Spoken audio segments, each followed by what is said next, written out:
The roar of motorcycles had barely faded when a strange stillness fell over the small town street. Among the line of leather-clad bikers stepping off their machines, one man stood out, not because of his size or the tattoos covering his arms, but because of the haunting exhaustion in his eyes. His name was Rowan Hale, a hardened Hell's Angel member known for being fearless, short-tempered, and impossible to read.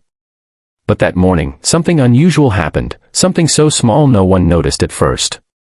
A little girl in a faded red dress, holding a stuffed bear missing one eye, began following him. She stayed several paces behind, silent, cautious, watching him as if he were the only safe thing in the world. And though Rowan felt the weight of 100 problems of his own, he could not shake the unsettling feeling that her tiny footsteps had a message meant solely for him. If you believe in kindness, second chances, and the power of humanity, don't forget to like, comment, share, and subscribe to Kindness Corner. It truly helps spread stories that matter. Rowan tried to ignore her at first. He had come to the cafe with his crew to settle down after a long ride, hoping a steaming cup of black coffee might quiet the storm inside his head. Life hadn't been kind lately. He carried grief in his chest like a locked box, one tied to memories he never talked about, memories of a child he once lost and a family that had slipped away when he spiraled too far into rage and reckless living.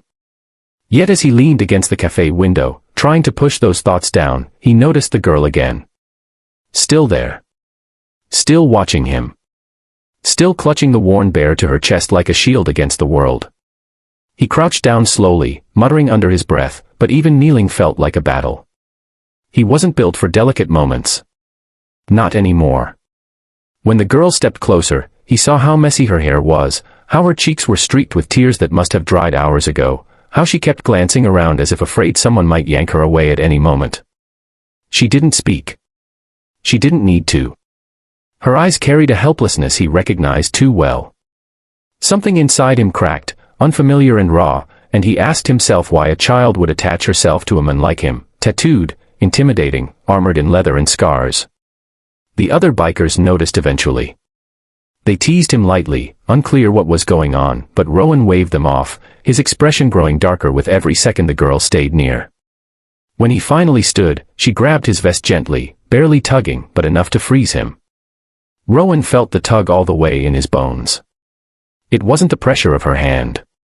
It was the silent plea in it. A plea he didn't yet understand. He walked slowly toward the shaded side of the building, and she followed again, small footsteps, hesitant but determined. Rowan stopped. She stopped. His shadow fell over her tiny figure, and for a moment they both stood in a bubble of quiet the rest of the world couldn't break. And then he saw it. Bruises faintly blooming beneath the sleeves of her little dress, the kind that no child should ever have. His stomach clenched. His throat tightened. His fists curled on instinct, but he forced himself to breathe. Not now. Not until he understood. He knelt again, softer this time, and the girl stepped closer, her trembling hand reaching up to rest on his shoulder. She didn't know him. Yet she trusted him. Trusted him more than anyone else in that moment. Rowan felt his vision blur, and he blinked hard. Nothing in his rough life had prepared him for this kind of fragile, overwhelming need. He asked her quietly where her parents were, and she pointed toward the road, toward a house he knew all too well, one with a reputation dark enough that even hardened bikers avoided it. A place where cruelty wasn't rumor but history. A cold rage unfurled in Rowan's chest, but it wasn't the destructive kind he once carried. It was protectiveness. It was the kind of fire that burned clean and bright, the kind used for defending instead of destroying. He gathered her gently in his arms, and she didn't resist. Instead, she nestled against him as if she had found the one person who wouldn't let her fall. As he carried her back toward the cafe, his crew looked up, stunned into silence.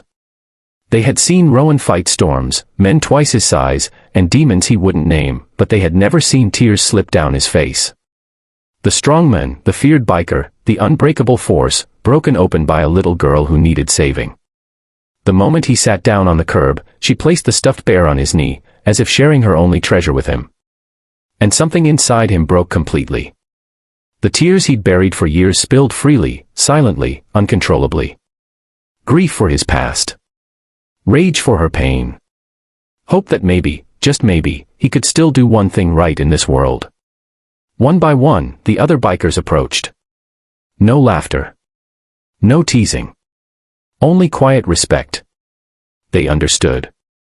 And without Rowan saying a word, they formed a protective circle around the child, shielding her from the street, the world, and whatever darkness she had run from. Rowan vowed silently that she would never have to run again. As the police and social workers were contacted, as the crew ensured her safety, as Rowan held her tiny hand until she finally felt safe enough to let go, something new settled in his chest. Not the locked box of grief, but a light he hadn't felt in decades. A second chance at humanity. A reminder that no matter how broken a person thought they were, kindness could still be their strongest armor. If this story moved your heart, please like, share, and subscribe to Kindness Corner. Your support helps keep these powerful, real, human stories alive. Before you go, comment below, what would you have done if you saw this little girl following a stranger for help? And with that final thought lingering, Rowan watched the little girl safely guided into a new beginning, carrying hope in her tiny hands, and leaving behind a biker who finally realized that even the toughest hearts can be healed by the gentlest souls.